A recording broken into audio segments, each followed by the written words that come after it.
complaining that goes on is something that I think probably distracts from what we really need to do, which is to come together as Republicans. And I know it's hard because we still have a contest, but you know, I think it gets distracting, and it really isn't something that most people really give a darn about.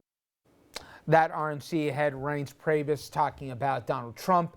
Now, Trump's latest complaints, they were in a Wall Street Journal op-ed today. If you didn't see it, here's a portion of it. Quote, "What we are seeing now is not a proper use of the rules, but a flagrant abuse of them. Delegates, they're supposed to reflect the decisions of voters, but the system is being rigged by party operatives with double-agent delegates who reject the decisions of voters." So the question is Priebus right? Does nobody but Trump really care? Or, you know, to hear Priebus that he's whining about the rules that everybody should have known. Now, you, I, Dominic, and guys who follow this know that everybody knows when you run a campaign, you think about the delegate math, not just a strategy to win it, but to keep the delegates, to lobby the delegates well in advance here of the races. We get that. But to my argument, Joe Sixpack out there doesn't care about all the minutia that says, time out a minute. In Colorado, he gets all the delegates and the public doesn't even vote? Then Donald's right. This thing's screwy. It's rigged here. They're gaming him. You go to Louisiana, he wins. Now they're taking some away. South Carolina, same kind of shenanigans. I get, but this lunatic that we're showing right now, he's got a legitimate point. Now, did he screw up and not plan it out right? 100%. But I think to the regular person, Steve, his argument definitely is more persuasive than the RNC's. Well, you know, there's an old expression in politics, where you stand depends on where you sit. And if you're a Trump supporter, you're going to be railing against this injustice of the apparent abuse of democracy with the Republican establishment trying to steal the election from the front runner, Trump. But if you're on the establishment side of the Republican Party, you're going to say, listen, these rules have been around for over a year. We're playing by the rules in trying to steal some of these delegates. That's the way the rules are written. Okay, but you're just not following the rules. You've been outplayed. Before. You've been a delegate before. Yeah. I'll do a hypothetical with you. Not even too much of a hypothetical. New Jersey, if you believe the polls, is going to break for Trump, okay? By a pretty decent margin. He's supposed to win by 30 points in New York. I wouldn't bet against it. So you're a delegate now. Now, 2016, in the day of social media and instantaneous reporting, you got a guy like Dominic who's going to be there with me in Cleveland. I hope so. Now, all of a sudden, you're going to be getting first ballot, you vote how you're supposed to vote. Now it's the second ballot. And while, you know, certainly by the third ballot, but even the second ballot, you got some more latitude. Aren't you going to be thinking, if Trump's successful between now and Cleveland, to get in the mind of the people, these guys are playing free and easy with the voters' will, that Dominic's going to be like, wait a minute, what did Rothman get for switching his vote from Trump to the next guy? Isn't that going to be in your mind before you cut a deal? How this is going to play out, whether it's in the Ledger or the Record or whatever your local paper is that you got to go back home, that, Jesus, I'm going to get crucified here because they're going to see that I sold out to the highest bidder.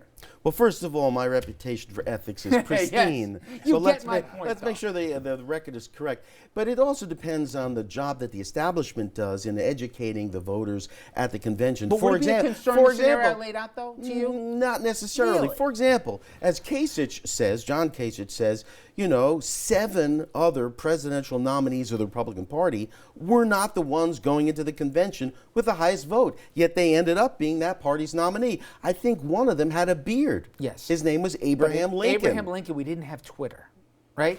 To me, you're going to have an army of guys like Dom who are going to be looking for the scoop to say, what deal did the delegate get to flip?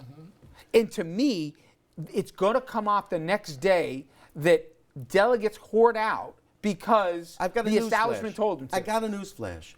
Very often, people, including elected officials, do the right things for the right reasons. So you may have elected delegates to the Republican National Convention who actually don't think Donald Trump would be the best candidate for their party, and following the rules, they're going to make sure or do their best to make sure he's not the nominee. I grant you, and intellectually I understand the argument. But I also understand the argument, Dominic, if under my hypothetical, New Jersey breaks the way it does, or New York does, it doesn't make a difference. If he wins this state by 30%, and all of a sudden on the second or third ballot, Guys are starting to vote for Ted Cruz, who got 18% of the vote.